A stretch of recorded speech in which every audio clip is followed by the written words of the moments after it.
যতীন্দ্ৰ প্ৰসাদ চৰকাৰ মই 2008 পৰা বিজেপি দলত মই চিৰাং জিলা বিজেপিত নিষ্ঠা সহকাৰে কাম কৰি আছিলো আৰু সেই সময়ত মই কাৰ্যকৰ্তা যি সময়ত বিজেপিত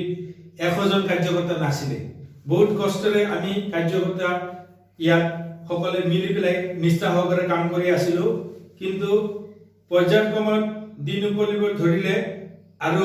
বিজেপিত এটা শক্তিশালী স্থিতিত আমি লৈ যাবলৈ সক্ষম হৈছিলো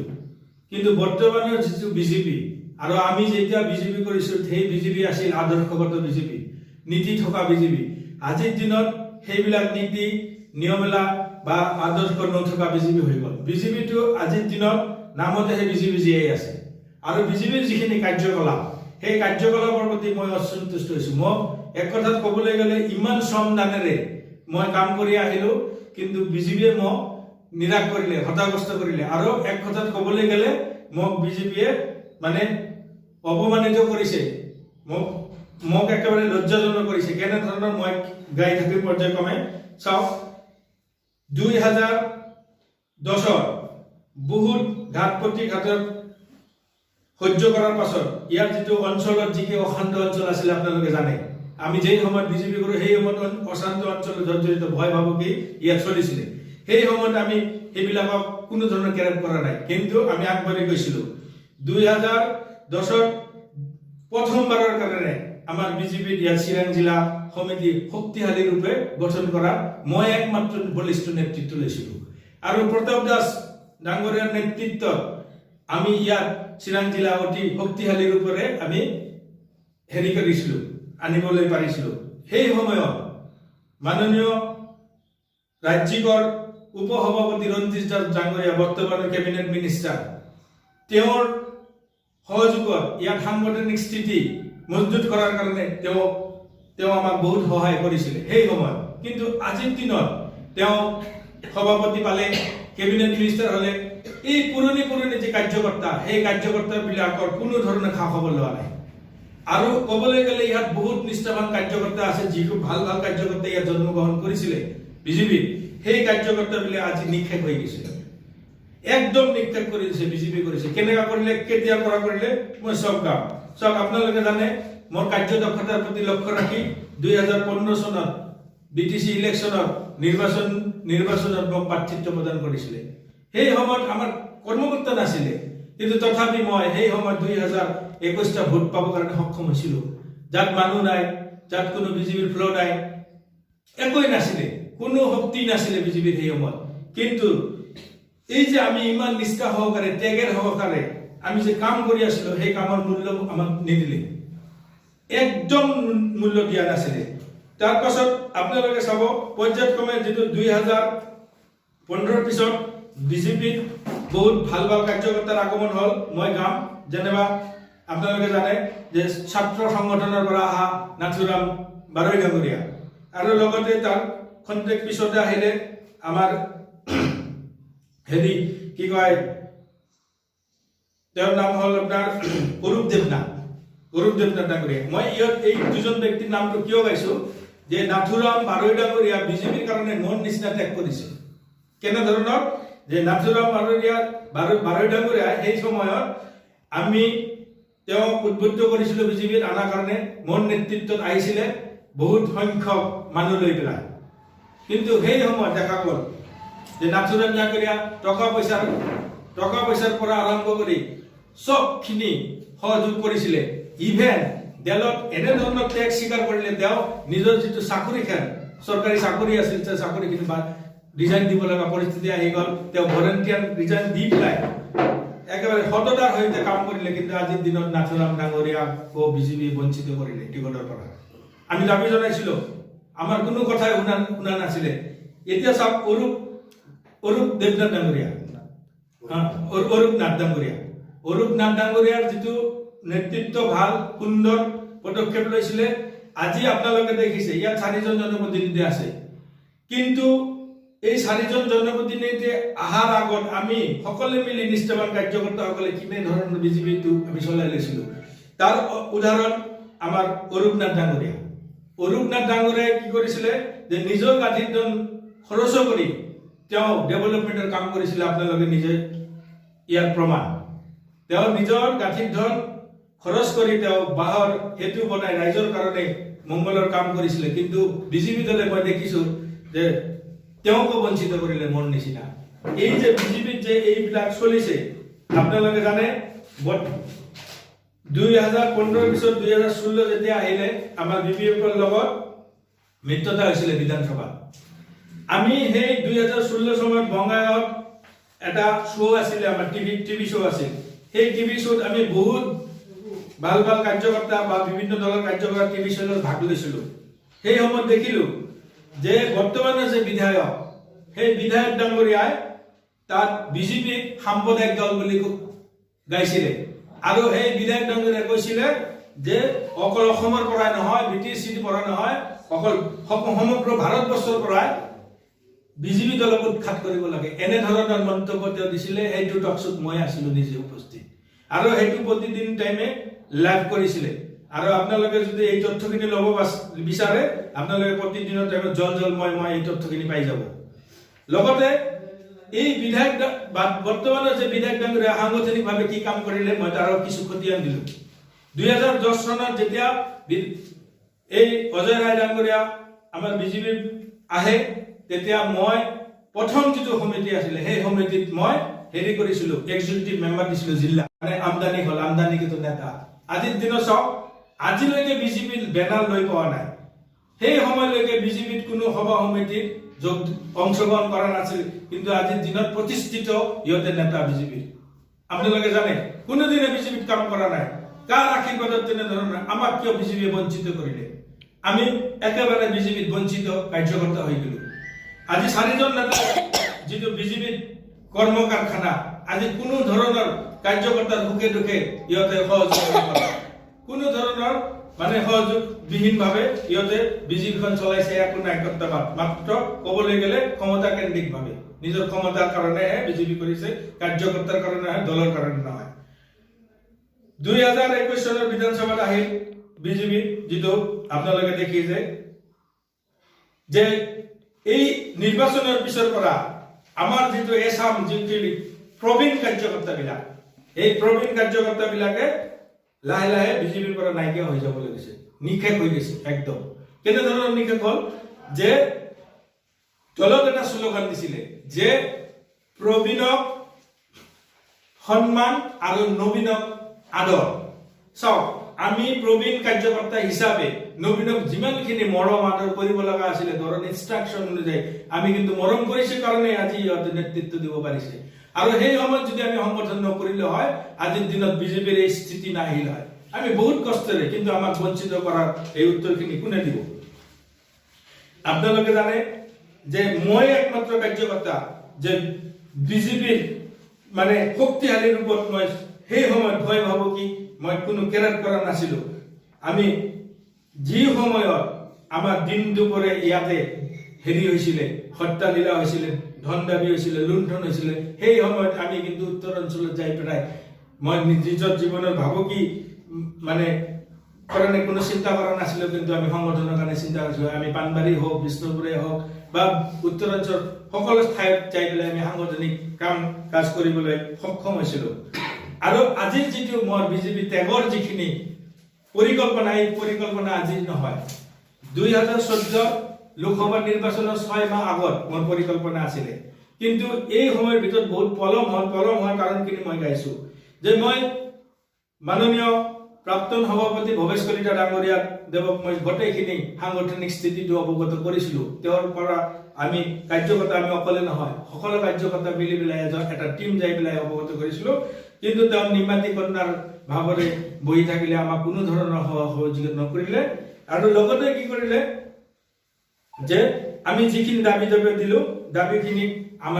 আমাৰ কোনো চোৱাৰ চিন্তা নকৰিলে আমাক গুৰুত্ব নিদিলে আৰু মই যে অলপতে গালো যে 6 মাহ আগত মানে লোকসভা নিৰ্বাচনৰ 6 মাহ আগত মোৰ পৰিকল্পনা আছিল কিন্তু মোৰ পলম হোৱাৰ কাৰণটো কি মই তেতিয়া মানে হেৰি মই ইয়াৰ পৰা যে বিজেপি ত্যাগ কৰি তেতিয়া সিদ্ধান্তটো লৈছিলো বিজেপিৰ এই বেমেলজিলি কাম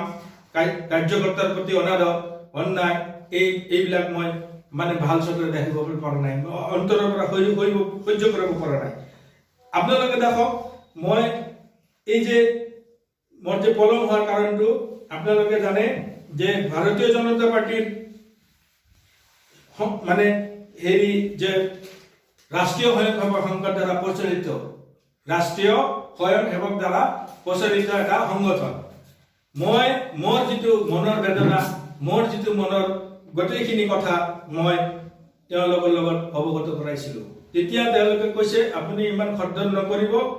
কিবা কিবি যদি হৈছে তেনেহ'লে আমি সেইটো যত্ন ল'ম, আপুনি অলপ 6 মাহ মান ৰখি দিয়ক। মই তেওঁলোকক সন্মান জনাইছিলো, শ্ৰদ্ধা জনাইছিলো। শ্ৰদ্ধা জনাই পেলাই মই 6 মাহ তাতে ৰখিলো। 6 মাহৰ পাছত নিৰ্বাচন হৈ গ'ল। নিৰ্বাচন হৈ যোৱাৰ পাছতো তেওঁলোকলৈ বাছ চাইছিলো, কিবা এটা ভাল ঘটনা আহে নেকি আমাৰ প্ৰবীণ কাৰ্যকৰ্তাৰ কাৰণে, কিন্তু সেইটো আশাই ৰৈ থাকিল। মই এইটো ক'বলৈ গৈছো, যেতিয়া মই বিজেপি জইন কৰিলো, বিজেপি নহয় খালি মই ৰাষ্ট্ৰীয় স্বয়ংসেৱক সংঘৰ এজন সৈনিক হিচাপে মই এতিয়াও কাম কৰি আছিলো তেতিয়ালৈকে। আৰু আপোনালোকে শুনিলে আচৰিত যাব যে যিবিলাক মানুহে আজিৰ দিনত বিজেপি ডাঙৰ কাৰ্যকৰ্তা বুলি কৈ আছে, একচুৱেলি ইহঁতে খালি নিজৰ ঢাক ঢোলে পিটে, একচুৱেলি ইহঁতে বিজেপিৰ কামে কৰা নাই। মই কম যে ৰাষ্ট্ৰীয় স্বয়ংসেৱকৰ লগত মই সংগতি ৰাখি কাম কৰি যোৱাত, আৰু আপোনালোকে জানে কিবা নাজানে মই অৱগত কৰিব বিচাৰিছিলো যে ৰাষ্ট্ৰীয় স্বয়ংসেৱক বহুত কাম ইয়াত হয়, স্বেচ্ছাচাৰী সংগঠন এটা এইটো কৰে, আৰু সেই কাৰ্যত মই সহযোগ কৰোঁ, সদায় কৰোঁ। মোক মাতিলেই মই যাই পেলাই সহযোগ কৰোঁ যিমানখিনি পাৰোঁ মোৰ ব্যক্তিগত ফালৰ পৰা। কিন্তু তাত দেখা গৈছে যে আজি 2টা শাখা হয়, আৰু এটা শাখা হয় আপোনাৰ হেৰিত হয় বিদ্যাপীঠ হাইস্কুল খেলপথাৰত, আৰু এটা শাখা হয় মোৰ নেতৃত্বত যদি 2বাৰকৈ চলি আছে বিজনেছ শিৱশংকৰ কলনী শিৱ মন্দিৰত, আৰু এই শাখাখিনি কামখিনি মোৰ নেতৃত্বত হয়। আৰু আপোনালোকে শুনি সুখী হ'ব যে মই তাতে সফলতা পাইছো। কি কাৰণে সফলতা পাইছো? যে এই শাখাৰ পৰা 10জন কাৰ্যকৰ্তা প্ৰশিক্ষণলৈ পঠাবৰ কাৰণে মই সফলতা পাইছো। কিন্তু মোৰ যে এই যে শ্ৰমদান, মোৰ যে এই যে মোৰ কৰ্ম, এই কৰ্মৰ প্ৰতি কোনো ধৰণৰ মই ফল লাভ কৰিব পৰা নাই। মই ৰাষ্ট্ৰীয় স্বয়ংসেৱক সংঘক জনাইছিলো যে এনে ঘটনা চলি আছে, আপোনালোকে কিবা কৰক। সিহঁতৰ পৰা মই কোনো সঁহাৰি নাপালো। তেতিয়া মনৰ পৰা একেবাৰে ভাঙিয়ে গলো যে ইমান কষ্ট কৰা, ইমান ত্যাগ কৰাৰ পাছতো মোক কিয় বঞ্চিত কৰিলে বিজেপি। মই ভাবিব পৰা নাই যে এনেধৰণৰ এটা সংগঠন। মই কেতিয়াও তথ্যখিনি ল'ব বিচাৰে আপোনালোকে প্ৰতিদিনৰ টাইমত জল মই এই তথ্যখিনি পাই যাব। লগতে এই বিধায়ক বৰ্তমানৰ যে বিধায়ক ডাঙৰীয়া সাংগঠনিকভাৱে কি কাম কৰিলে মই তাৰ কিছু খতিয়ান দিলো। 2010 চনত যেতিয়া এই অজয় ৰায় ডাঙৰীয়া আমাৰ বিজেপি আহে, তেতিয়া মই প্ৰথম যিটো সমিতি আছিলে সেই সমিতিত মই হেৰি কৰিছিলো, এক্সিকিউটিভ মেম্বাৰ দিছিলো, জিলা কাৰ্যনিৰ্বাহক সদস্য পাতিছিলো। আৰু হৰে কৃষ্ণ ভৰালী ডাঙৰীয়াৰ সাধাৰণ সম্পাদক আছিলে, তেওঁৰ নেতৃত্বত 20টা সভাপতিৰ বহী মোক দিয়া হৈছিলে। আৰু এই 20টা সভাপতিৰ বহী 18টা সভাপতিৰ বহী মই ষ্টেটত জমা দিবলৈ সক্ষম হৈছিলো, ছাবমিট কৰিব পাৰিছো। কিন্তু 2টা বহী আজিলৈকে জমা দিব পৰা নাই। এই কাৰণে এই বিধায়ক ডাঙৰীয়াই এই 2টা বহী নিজে ৰিচিভ কৰিছিলে, কিন্তু আজিলৈকে ছাবমিট কৰা নাই। তাৰ পাছত 2010ৰ পিছত কি অন্তৰ্ধান হৈ গ'ল বিজেপিৰ পৰা। কিন্তু আমি বহুত কষ্টেৰে যেতিয়া বিজেপি দলখিনি কৰি থাকিলো, তেওঁ যেতিয়া বিজেপিৰ ভাল সময় আহিলে আকস্মিকভাৱে তেওঁ জাপ মাৰি পেলাই বিজেপিত আহিলে। আৰু বিজেপিক ক'বলৈ গ'লে এক কথাত বিজেপিক ক'বলৈ গ'লে তেওঁ নিজে ক্ষমতা কেন্দ্ৰিকভাৱে বিজেপিত যোগদান কৰে, আৰু নিজে ক্ষমতা লৈ নিজকে বলিয়ান এক বলিষ্ঠ নেতৃত্ব বুলি তেওঁ জাহিৰ কৰিলে। আৰু তেওঁৰ যিখিনি কৰ্ম কাৰখানা আমি সকলো কাৰ্যকৰ্তা আমি অসন্তুষ্ট হৈ আছো, নিষ্ঠাবান কাৰ্যকৰ্তা, আৰু সেইবিলাকে আজি আমি গাবলৈ লৈছো। চাওক, মোক পৰিৱেশে বাধ্য কৰালে। আৰু কোনে কৰালে? এই আজি চাওক, মই এটা কথা ক'ব গৈছো, আপোনালোকে জানে ইমান কষ্ট কৰাত আমি সংগঠন কৰিছো। আজি 4জন নেতাই নেতৃত্ব দিছে। ক'বলৈ গ'লে বিজনেৰ কাৰণে এটা স্বৰ্ণযুগ স্থাপিত হৈছে। আৰু এই স্বৰ্ণযুগৰ কাৰণ এই যে কেনেকৈ আহিলে, গোটেইখিনি কাৰ্যকৰ্তা ত্যাগৰে আহিলে। কিন্তু ইহঁতে আজিলৈকে এটা কাৰ্যকৰ্তাৰ খবৰ নলয়, একবাৰ মাত নেদে। আৰু শুনিলে আচৰিত যাব, বৰ্তমানৰ যে চিৰাং জিলা সভাপতি আছে ৰতন চন্দ্ৰ ৰায় ডাঙৰীয়া, ৰতন চন্দ্ৰ ৰায় ডাঙৰীয়া মোৰ এজন ভাল বন্ধু আৰু তেওঁ যেতিয়া প্ৰথমবাৰৰ কাৰণে সভাপতি নিযুক্তি হয় আৰু ৰতন চন্দ্ৰ ৰায় ডাঙৰীয়াই কি কৰিলে এক সপ্তাহ আগত নিৰ্বাচন হোৱাৰ এক সপ্তাহ আগত তেওঁৰ লগত মোৰ ফোনত ভাল বাৰ্তালাপ হ'ল আৰু যেতিয়াই নিযুক্তিটো পালে তেতিয়া মোৰ লগত যোগাযোগ ব্যৱস্থা কৰিলে আজি দুটা ডাঙৰ সি সভাপতি হিচাপে নিযুক্তি পাইছে আজিলৈকে মোৰ লগত কোনো ধৰণৰ বাৰ্তালাপ হোৱা নাই বা ফোন যোগে এবাৰ খা খবৰ লোৱা নাই যে চৰকাৰদা আপুনি কেনে আছে বা আপোনাক দেখা পোৱা নাযায় মই 2024 লোকসভা নিৰ্বাচনৰ আগৰ পৰাই মই বিজেপি অফিচ ত্যাগ কৰিছোঁ মই বিজেপিৰ লগত মানে আহা যোৱা মোৰ বন্ধ হৈছে বিজেপিৰ এক্টিভিটিৰ লগত মই জড়িত হোৱা নাছিলোঁ আৰু এই মনৰ যিটো খুব মনৰ যিটো মোৰ আবেগৰ উদ্ভৱ হৈছে মোক কোনো নেতা জিলা সভাপতিকে ধৰি ৰাজ্যিকৰ সভাপতিকে ধৰি মোক কোনো ধৰণৰ সঁহাৰি দিয়া নাই আজি সেই কষ্টেৰে মনৰ দুখেৰে আমি এই আজিৰ এই বিজেপি ত্যাগ কাৰ্যসূচী মানে হাতত লোৱাৰ কাৰণে মই বাধ্য হলোঁ হয় এই নতুন আমদানিকৃত নেতাবিলাকে আহি আমাৰ এই নিষ্ঠাবান কাৰ্যকৰ্তা সকলোকে ইহঁতে আমাকে হেৰি কৰিলে বঞ্চিত কৰিলে আৰু নিজে একচুৱেলি ক্ষমতা কাৰণেহে দলত আহিছে ইহঁতে সংগঠন কৰাৰ কাৰণে নহয় আপোনাক তো এটা গুৰু দায়িত্ব দিছিলে আমাৰ পৌৰসভাৰ উপসভাপতি বুলি মাতিছিলে তেওঁলোকে কৈ আছে তেওঁলোকে হয় যে আমি তো সন্মান দিছোঁৱে আপুনি কি ক'ব নাই সন্মান তেনেধৰণৰ নাই আজি মই তাতে ৰাইজৰ হৈ সেৱা আগবঢ়াইছিলোঁ আৰু আগবঢ়াই আছোঁ কিন্তু আজিলৈকে আমি কেনেধৰণৰ কাৰ্যক্ৰম কৰি আছোঁ তাতে আজিলৈকে কোনো ধৰণৰ সঁহাৰি আমি পোৱা নাই ইহঁতৰ ফালৰ পৰা বা খা খবৰ লোৱা নাই মোৰ পৰা আৰু শুনিলে দুখজনক কথা এটা জনাইছোঁ যে মই বিভিন্ন দলীয় দায়িত্বত অধিষ্ঠিত আছিলোঁ কিন্তু এই ৰতন চন্দ্ৰ ৰায়ৰ নেতৃত্বত আৰু বিধায়কৰ নেতৃত্বত মোৰ যিমানখিনি দলীয় দায়িত্ব আছিল গোটেইখিনি খতম কৰিলে আৰু গোটেইখিনি মানে নবীন যিবিলাক কাৰ্যকৰ্তা আছিল মোৰ পষ্টত অধিষ্ঠিত কৰিলে মই বহুত ডাঙৰ দায়িত্বত মই ৰাজ্যিকৰ 2বাৰৰ আমি SC মৰ্চাৰ আমি কাৰ্যনিৰ্বাহক সদস্য আছিলোঁ মই ডিষ্ট্ৰিক্টৰ আছিলোঁ ছেক্ৰেটাৰী আছিলোঁ মই মণ্ডলৰ জেনেৰেল ছেক্ৰেটাৰী আছিলোঁ মই থুৰিবাৰী সমষ্টিৰ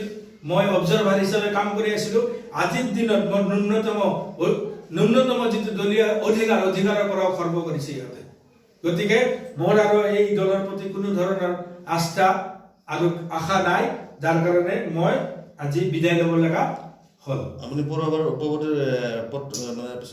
পদটো এৰিলে নেকি নাই এতিয়ালৈকে মই এৰা নাই কিন্তু অতি কম সময়ৰ ভিতৰত এৰিম আৰু এই দেৰি হোৱাৰ কাৰণটো হ'ল কিছুমান অফিচিয়েলি মোৰ কাম ৰৈ থাকিল এই কামখিনি সমাপ্ত কৰি অতি কম সময়ৰ ভিতৰত এই কামখিনি সম্পাদন কৰিম মই বিজেপি ত্যাগ কৰি অন্য দলত যাব নেকি দেখক আমি ধৰক ৰাজনীতিৰ লগত জড়িত ৰাইজক সেৱা কৰিম ৰাজনীতিৰ যোগেদি এইখিনি মোৰ আশা আছে আৰু আগন্তুক দিনত তেনেধৰণৰ যদি আমি কোনো দলৰ পৰা যদি আমন্ত্ৰণ পাওঁ আৰু মনে যদি মিলে আগন্তুক দিনত মই ৰাইজৰ কাৰণে মই সঁচাই ৰাজনীতি কৰিম বুলি মই আশাবাদী